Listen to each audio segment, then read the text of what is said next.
श्री शिवाय नमस्तुभ्यम। ध्यान दीजिएगा, बहुत सुंदर संवाद चल रहा है, बहुत ध्यान देने वाली बात है। प्रत्येक महीने की पूर्णिमा को जिसके घर में दूध की सामग्री बनती हो, दूध की सामग्री तैयार होती हो, खीर प्रसाद तैयार होता हो, उसके घर में कभी क्लेश नहीं हो सकता। चाहे सास बहू एक दूसरे के सामने वो कहे ना, वो सांप और नेवले की लड़ाई क्यों ना, फिर भी शांति हो जाती है। पर प्रत्येक महीने की पूर्णिमा होना चाहिए। ये नहीं कि तुमने एक महीने की पूर्णिमा पे बना लिया और दूसरे महीने की पूर्णिमा को गायब कर दिया। फिर सालों से कर रही हो, कई माताएं कर रही होंगी पूर्णिमा का व्रत, एक समय फलाहार करती हैं, एक समय भोजन करती हैं। भोजन में खीर का होना जरूरी होता है पूर्णिमा के व्रत में, दूध की सामग्री होना जरूरी होती है पूर्णिमा के व्रत में। 12 महीने की पूर्णिमा करो, मना नहीं है। और पूर्णिमा उठाने का भी समय होता है। चैत्र के महीने की जो पूर्णिमा होती है, चैत्री पूर्णिमा पहली पूर्णिमा मानी जाती है, इसलिए चैत्री पूर्णिमा को सिद्ध पूर्णिमा कहते, कार्य सिद्धात्री पूर्णिमा कहते, सिद्ध करने वाली। मनोरथी पूर्णिमा कहते हैं, मनोरथी पूर्णिमा। इसलिए पूर्णिमा का व्रत कहां से उठाया जाता है? चैत्र के महीने की पूर्णिमा से पूर्णिमा का व्रत उठाया जाता है कि मैं महीने की पूर्णिमा करूंगी, तो चैत्र पूर्णिमा से उसको उठा लिया जाता है। पर उसका एक नियम रहता है, आप फलाहार करें अपनी जगह पर है, पर एक समय भोजन कर रहे हैं वो अपनी जगह पर। भोजन के साथ में मीठे के साथ थोड़ा दूध की सामग्री होना जरूरी होती है। और क्यों करते हैं पूर्णिमा का व्रत, किस लिए किया जाता है, क्यों करा जाता है, उसका व्याख्यान वर्णन शिव महापुराण के अंतर्गत स्कंद पुराण में लिखा गया। स्कंद पुराण में वर्णन किया है श्री वेद व्यास जी महाराज ने।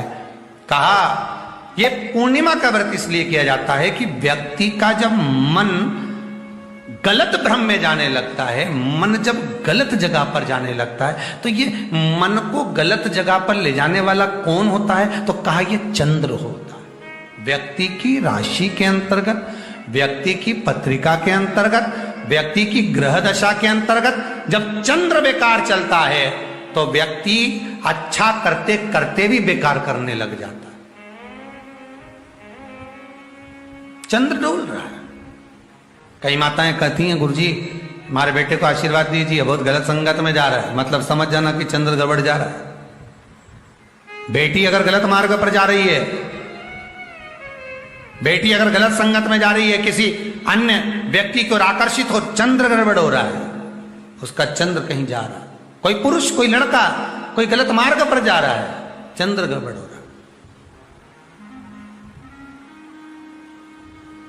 घर में जो क्लेश उत्पन्न होता है, घर में जो विवाद उत्पन्न होता है, उस विवाद को रोकने के लिए केवल चंद्र की ही, इसलिए तो पूर्णिमा घर की नारियां, हमारे हिंदू धर्म में यहां तक स्कंद पुराण में कह दिया कि प्रत्येक पूर्ण, आप लोग कभी आप लोगों ने सत्यनारायण जी की कथा करवाई है? जितने लोग आस्था चैनल पर कथा सुन रहे हैं, जितने लोग फेसबुक यूट्यूब पर कथा सुन रहे हैं, यूट्यूब पर कथा का श्रवण कर रहे हैं, उनने कभी सत्यनारायण की कथा करवाई होगी। तो उसमें लिखा है, हर कार्तिक, हर पूर्णिमा को, हर संक्रांति को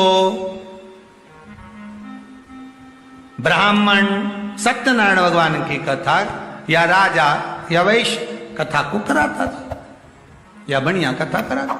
सुनी कि नहीं सुनी? सत्यनारायण भगवान की कथा में लिखा है, स्कंद पुराण के अंतर्गत जो सत्यनारायण भगवान की कथा का स्मरण किया उसमें लिखा है, प्रत्येक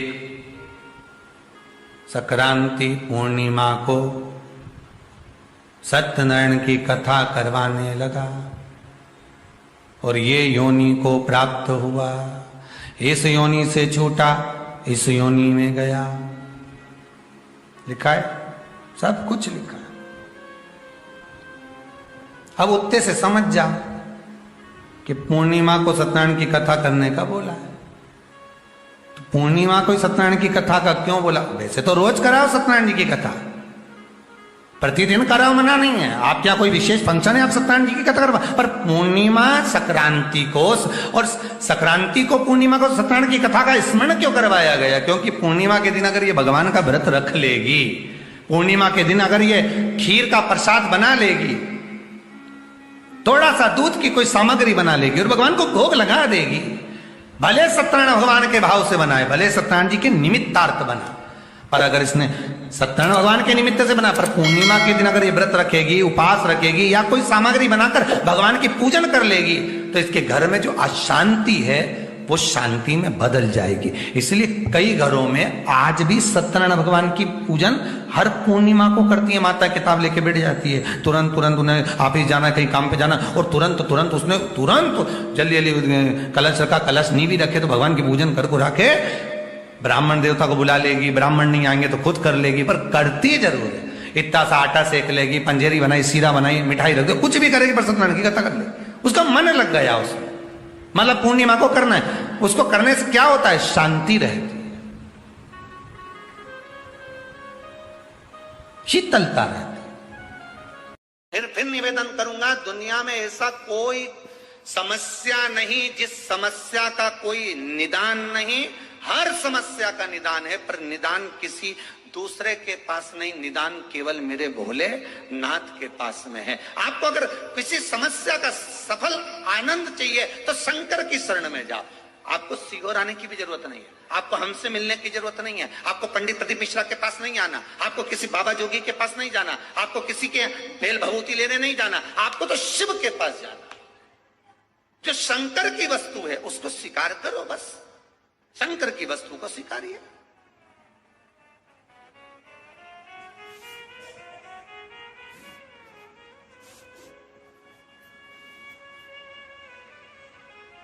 शंकर की वस्तु को स्वीकार करना चालू कर दीजिए।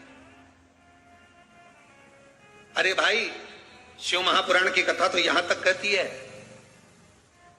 यहां तक वर्णन कर रही है, जिस व्यक्ति की नौकरी नहीं लगती, सर्विस नहीं लगती, हर जगह पर अप्लाई कर रहा है, बार बार इंटरव्यू देने जा रहा है, लगातार उसको अगर सफलता प्राप्ति नहीं हो रही है तो धतूरा ढूंढो। धतूरा कहीं बाजार में नहीं मिलेगा, किसी वृक्ष से धतूरा तोड़ लिया, कुछ मत चढ़ा, तू शंकर जी के मंदिर में जाकर तेरा नाम और गोत्र बोल और शिव जी को धतूरा चढ़ाना चालू कर दे और बाबा से विनती कर, धतूरा चढ़ाना चालू कर।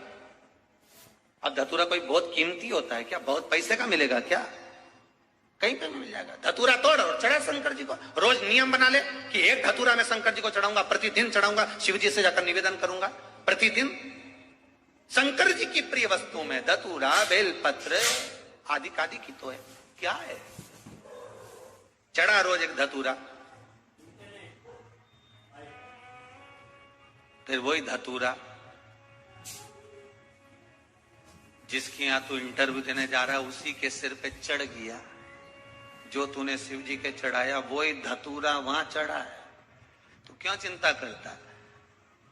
आ गया पूर्णिमा की रात्रि, बड़े से बड़ी बीमारियां, बड़े से बड़े रोग, बड़े से बड़े बड़े कष्ट इस पूर्णिमा की रात्रि को छूट जाए। दमे की बीमारी, श्वास की बीमारी, अनिद्रा की बीमारी, रात्रि को जगना, ये सारी बीमारियां पूर्णिमा की रात्रि को अगर व्यक्ति अपने जीवन को सुखमय बनाए, अपने जीवन को आनंदमय बनाए तो सब छूट सकता। पूर्णिमा की रात्रि को पीपल के पत्ते 5 लेकर उसके ऊपर खीर डालकर रात्रि को खा लेने से महाराज दमे की बीमारी, श्वास की बीमारी रुक जाती है, वो बीमारी बढ़ती नहीं है, उससे कष्ट नहीं होता। जिन बच्चों के नेत्र कमजोर होते हैं, रोशनी कमजोर होती है, पूर्णिमा के दिन रात्रि को 12 बजे भगवान चंद्रदेव का दर्शन कराइए।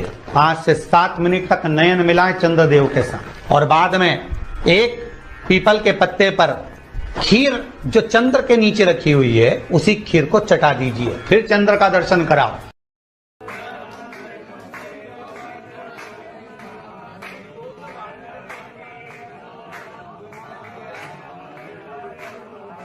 पूर्णिमा के दिन चावल का एक आखा दाना जानते हो, पूरा खंडित चावल नहीं, कितना चावल, एक दाना चावल का शंकर भगवान के शिवलिंग पर समर्पित करिए।